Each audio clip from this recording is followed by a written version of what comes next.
Central problem of economics. Central problem of economics क्या है? Central problem of economics हम लोग इसलिए पढ़ते हैं क्योंकि वी नो कि इकोनॉमी जो में स्कार्सिटी ऑफ रिसोर्सेज होता है, और स्कार्सिटी ऑफ रिसोर्सेज होने के कारण हम लोगों को चॉइस करना पड़ता है। तो हम लोग किस तरह से रिसोर्सेज को जो हम लोगों के पास कम मात्रा में उपलब्ध है उसको किस तरह से हम लोग इस्तेमाल करें जिससे कि हम लोगों को सेटिस्फैक्शन मैक्सिमम हो सके। तो आज हम लोग देखेंगे कि क्या है central problem of economics. Hello, I am doctor Abhishek Anand, faculty of economics, and we will see today what is the central problem of economics. Central problem of economics में हम लोग बेसिकली देखेंगे कि सोसाइटी को कौन से चॉइसेस करने पड़ते हैं जब उसको प्रोड्यूस करना है, कितना प्रोड्यूस करना है और किसके लिए प्रोड्यूस करना है। तो when we talk about central problem of economics, हम लोग बात करते हैं व्हाट टू प्रोड्यूस, कितना हम लोगों को प्रोडक्शन करना है, हाउ टू प्रोड्यूस, कैसे हम लोगों को प्रोडक्शन करना है, फॉर होम टू प्रोड्यूस, हम लोगों को किसके लिए प्रोडक्शन करना है, and what provisions are made for economic growth. तो व्हाट टू प्रोड्यूस में हम लोग बात कर सकते हैं कि क्या हम लोगों को कैपिटल गुड्स का प्रोडक्शन करना है या कंज्यूमर गुड्स का प्रोडक्शन करना है सोसाइटी के लिए। हाउ टू प्रोड्यूस में हम लोग देख सकते हैं कि टेक्निक क्या है प्रोडक्शन का, क्या हम लोग लेबर का ज़्यादा इस्तेमाल कर रहे हैं या हम लोग कैपिटल का ज़्यादा इस्तेमाल कर रहे हैं किसी भी प्रोडक्शन करने में। फॉर होम टू प्रोड्यूस, क्या हम लोग नीड जो ज़रूरत का सामान है उसका प्रोडक्शन कर रहे हैं, क्या हम लोग पुअर सोसाइटी जो नीडी लोग हैं उसके लिए प्रोडक्शन कर रहे हैं या हायर इनकम ग्रुप के लिए प्रोडक्शन कर रहे हैं। तो इस तरह से हम लोग देखेंगे कि किसके लिए क्या हम लोग प्रोडक्शन कर रहे हैं और what provisions to made for economic growth, की हम लोग क्या करें जो कि हम लोग मैक्सिमम ग्रोथ को अटेन कर सकें। हम लोग को वैसा कौन सा चॉइस करना होगा जो हम लोगों के लिए या सोसाइटी के लिए बेस्ट अल्टरनेटिव होगा और बेस्ट चॉइस होगा। तो सबसे पहले हम लोग देखेंगे व्हाट टू प्रोड्यूस। तो व्हाट टू प्रोड्यूस में हम लोग को देखना है कि कौन सा गुड हम लोगों को प्रोड्यूस करना है सोसाइटी के लिए। गन्स और बटर, ये बेस्ट एग्जांपल बोला जाता है कि व्हाट टू प्रोड्यूस के लिए है कि कोई भी सोसाइटी गन का प्रोडक्शन करे या बटर का प्रोडक्शन करे। अगर सपोज सिचुएशन वार का है तो उस समय क्या प्रायोरिटी होगा किसी भी सोसाइटी के लिए कि वो गन का प्रोडक्शन करे, और जब पीस का टाइम होगा तो किसी के लिए भी होगा कि वो फूड का, बटर का प्रोडक्शन ज़्यादा करें।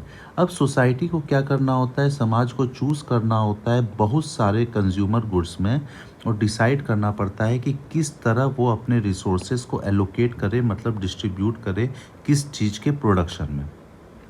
तो चॉइस करना पड़ता है और डिसाइड करना पड़ता है कि वो कंज्यूमर गुड का ज़्यादा प्रोडक्शन करे या कैपिटल गुड का ज़्यादा प्रोडक्शन करे। तो हम लोग को ये समझना होगा एक डिफरेंस है कंज्यूमर गुड और कैपिटल गुड किसको कहते हैं।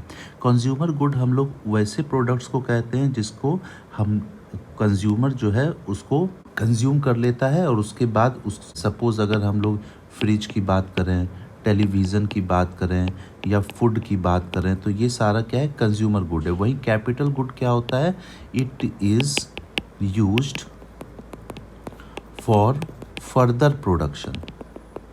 ये ऐसा गुड होता है जिसके द्वारा हम लोग आगे और प्रोडक्शन कर सकते हैं। एग्ज़ाम्पल में क्या हो सकता है, एग्ज़ाम्पल में मशीन हो सकता है, एग्ज़ाम्पल में ट्रैक्टर हो सकता है। जैसे कि हम लोग ट्रैक्टर अगर ख़रीदते हैं तो उसका जो है एग्रीकल्चर में इस्तेमाल करते हैं और एग्रीकल्चर प्रोडक्ट का प्रोडक्शन होता है। तो कैपिटल गुड्स वो गुड्स होता है जो कि आगे प्रोडक्शन में इस्तेमाल किया जाता है। तो सोसाइटी को चूज़ करना होता है कि वो कंज्यूमर गुड का ज़्यादा प्रोडक्शन करे या कैपिटल गुड का ज़्यादा प्रोडक्शन करे, और चॉइस करना पड़ता है कि कौन सा गुड, विच गुड और कितने क्वांटिटी में प्रोडक्शन करना है। कैपिटल गुड कितना प्रोडक्शन करना है और कंज्यूमर गुड कितना प्रोडक्शन करना है, क्योंकि दोनों ही सोसाइटी के लिए ज़रूरी है प्रोडक्शन करने के लिए। अब नेक्स्ट है हाउ टू प्रोड्यूस, मतलब किस तरह से प्रोडक्शन करें, हम लोग कौन सा टेक्निक का इस्तेमाल करें प्रोडक्शन करने के लिए। क्या हम लोग लेबर का इस्तेमाल ज़्यादा करें प्रोडक्शन करने के लिए या कैपिटल का इस्तेमाल ज़्यादा करें प्रोडक्शन करने के लिए, क्योंकि कभी भी किसी भी चीज़ का प्रोडक्शन होता है तो उसमें हम लोगों को लेबर प्लस कैपिटल दोनों की ज़रूरत होती है।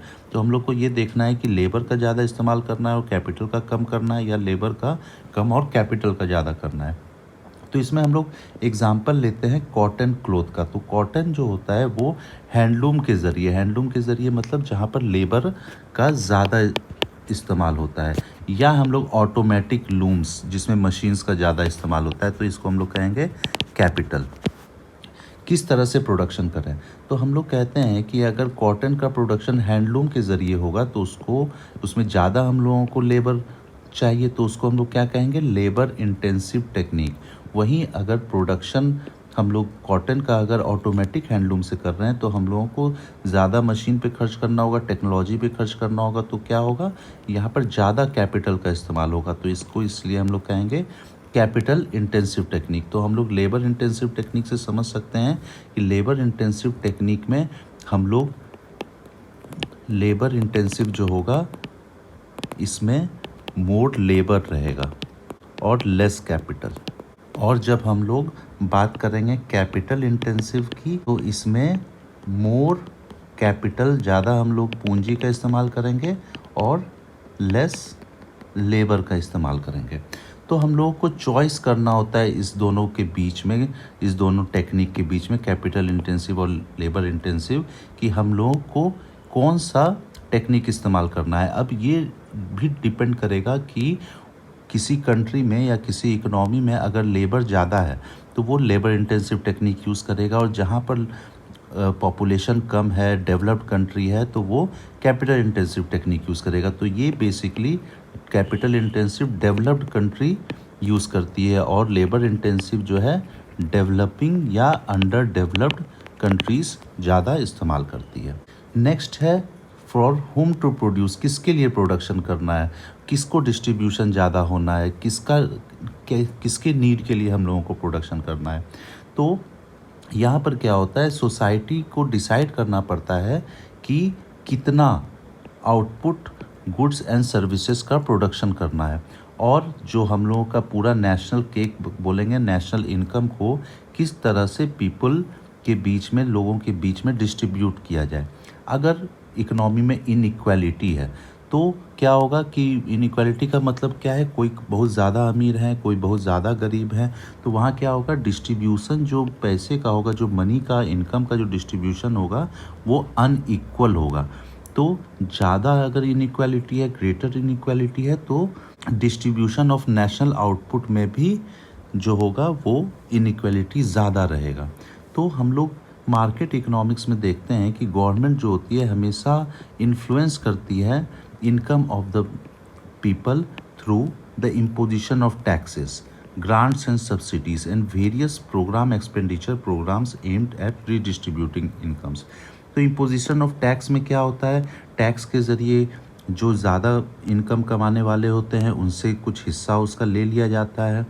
सब्सिडी से क्या होता है, इससे सब्सिडी प्रदान किया जाता है उन लोगों को जिनके पास इनकम कम है, और बहुत सारा प्रोग्राम चलाया जाता है गवर्नमेंट के ज़रिए ताकि जिनको ज़रूरत है उनको वो सामान मिल सके। इसी में कार्ल मार्क्स भी कहते हैं डिस्ट्रीब्यूशन ऑफ नेशनल इनकम के बारे में कि from each according to his ability to each according to his needs, मतलब कि जिसकी जितनी एबिलिटी है और जिसका जितना ज़रूरत है उसके हिसाब से क्या होना चाहिए, उसके हिसाब से डिस्ट्रीब्यूशन होना चाहिए। ऑफ नेशनल इनकम कह सकते हैं या प्रोडक्ट का डिस्ट्रीब्यूशन होना चाहिए। अब हम लोग देखेंगे कि क्या प्रोविज़न इकोनॉमिक ग्रोथ के लिए किया जाता है। तो यहाँ पर क्या होता है, सोसाइटी जो होता है या कोई इंडिविजुअल जो होता है वो नहीं चाहता है कि उसका जो उतना भी रिसोर्स अवेलेबल है वो सारा का सारा कंजम्पशन पे ही, उपभोग पे ही ख़त्म कर दिया जाए, बल्कि वो ये भी चाहता है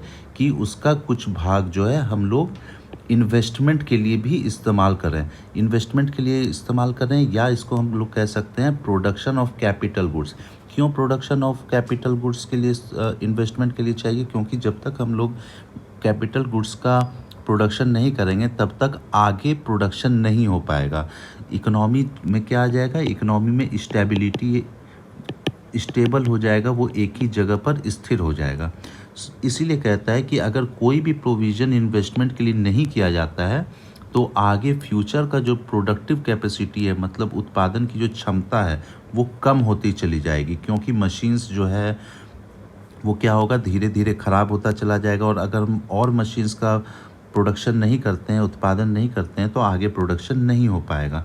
और जैसे लिविंग स्टैंडर्ड लोगों का बढ़ रहा है, वो उनको क्या चाहिए, और ज़्यादा रिसोर्सेज चाहिए जो कि कैपिटल गुड्स का प्रोडक्शन करे और प्रमोट करे रिसर्च एंड डेवलपमेंट एक्टिविटी। अब रिसर्च एंड डेवलपमेंट एक्टिविटी से क्या होगा, रिसर्च एंड डेवलपमेंट एक्टिविटी से क्या होगा, इनोवेशन होगा, न्यू प्रोडक्ट आएगा इकोनॉमी में, और न्यू प्रोडक्ट सब के जरिए ज़्यादा किसी के भी लिविंग स्टैंडर्ड पे ये असर डालता है, ये लिविंग स्टैंडर्ड को ज़्यादा बेहतर बनाता है और टेक्नोलॉजी भी हाई होता है। तो इस तरह से हम लोग इकोनॉमिक ग्रोथ को अचीव कर सकते हैं। तो यहाँ पर कहना है कि हम लोगों को कंज्यूमर गुड पे ही सारा खर्च नहीं कर देना है, बल्कि हम लोगों को इन्वेस्टमेंट इन कैपिटल गुड्स भी करना ज़रूरी है, ताकि हम लोगों का लिविंग स्टैंडर्ड बढ़ता रहे, इकोनॉमी में ग्रोथ होता रहे और प्रोडक्शन भी बढ़ता रहे। अब है चॉइस एंड अपॉर्चुनिटी कॉस्ट। तो चॉइस एक है और चुनाव, और अपॉर्चुनिटी कॉस्ट जिसको हम लोग अवसर लागत भी कहते हैं। तो हर एक इंडिविजुअल का जो है इनकम दिया हुआ रहता है और उसको वो किसी भी चीज़ को, गुड्स एंड सर्विसेज को खरीदने में खर्च करता है। अगर मान लीजिए कि कुछ इनकम दिया हुआ है किसी को, कुछ अमाउंट ऑफ मनी दिया हुआ है, और वो लोग कंसीडर कर रहे हैं कि मूवी देखने जाएं, सपोज़ कि 2 फ्रेंड्स हैं वो लोग, तो क्या होता है कि cost of seeing the movie, जो खर्च, जो लागत होने वाला है उसको मूवी देखने में, उसको हम लोग मेज़र करते हैं मनी के ज़रिए। लेकिन अलग तरीके से उसको देखने का क्या है, हम लोग उसको अदर गुड्स के रेस्पेक्ट में भी देख सकते हैं। जैसे मान लीजिए फॉर एग्ज़ाम्पल कि 100 रुपये हैं, 50 रुपये का एक टिकट है, तो दोनों गए तो 100 रुपये खर्च हो जाएंगे प्लस ₹50, तो ये हो गया 100 के बराबर। या तो वो लोग मूवी देखने जाएं, या तो ये लोग रेस्टोरेंट जा सकते हैं खाने के लिए, इसमें भी इन लोगों को खर्च होने वाला है 100 रुपये। तो ये डिपेंड करता है कि वो लोग कौन सा चीज़ को यूज़ करते हैं, या तो मूवी देखना चूज़ करते हैं या तो रेस्टोरेंट का चूज़ करते हैं। अगर रेस्टोरेंट जाते हैं तो मूवी देखने नहीं जा सकते हैं, और अगर मूवी देखने जाते हैं तो रेस्टोरेंट नहीं जा सकते हैं। तो यहाँ पर इनको क्या करना होगा, चॉइस करना होगा। तो इसी को कहते हैं कि हम लोग दूसरे के टर्म्स में जब मेज़र करते हैं तो उसको हम लोग अपॉर्चुनिटी कॉस्ट करते हैं। तो अपॉर्चुनिटी कॉस्ट क्या होता है, ये वैल्यू होता है of the next best alternative, मतलब दूसरा जो अल्टरनेटिव था वो उसके एवज़ में। यहाँ पर अगर हम लोग मूवी देखने चले जाते हैं और रेस्टोरेंट नहीं जाते हैं, तो हम लोगों का अपॉर्चुनिटी कॉस्ट क्या हो गया, रेस्टोरेंट नहीं जाना हमारा अपॉर्चुनिटी कॉस्ट हो जाएगा यहाँ पर। अब मान लीजिए कि एग्ज़ाम्पल है कि अगर हम लोगों का कोई बजट दिया हुआ है और गवर्नमेंट किसी देश की को डिसाइड करना है कि क्या वो अपने डिफेंस पे खर्च बढ़ा दे, गन्स का प्रोडक्शन बढ़ा दे, डिफेंस का फोर्सेस बढ़ा दे, या इस सब के खर्च को कम करके, कर्टेल मतलब कम करके, एग्रीकल्चर पे, एजुकेशन पे, हेल्थ केयर पे खर्च करे। अब क्या कर सकता है ये, या तो डिफेंस पे खर्च कर सकता है, या तो एग्रीकल्चर, एजुकेशन, हेल्थ, इस चीज़ पे खर्च कर सकता है। इसके पास या तो डिफेंस को मजबूत करने का ऑप्शन है, या तो डेवलपमेंट के चीज़ का ऑप्शन है। तो इसी में गन्स और बटर का जो एग्ज़ाम्पल है, ये पॉपुलर वे है डिस्क्राइबिंग चॉइस। तो उसमें से या तो केवल डिफेंस पे ही वो ज़्यादा खर्च कर सकता है, या तो केवल एजुकेशन, दोनों पे एक साथ वो खर्च नहीं कर सकता है। Thank you.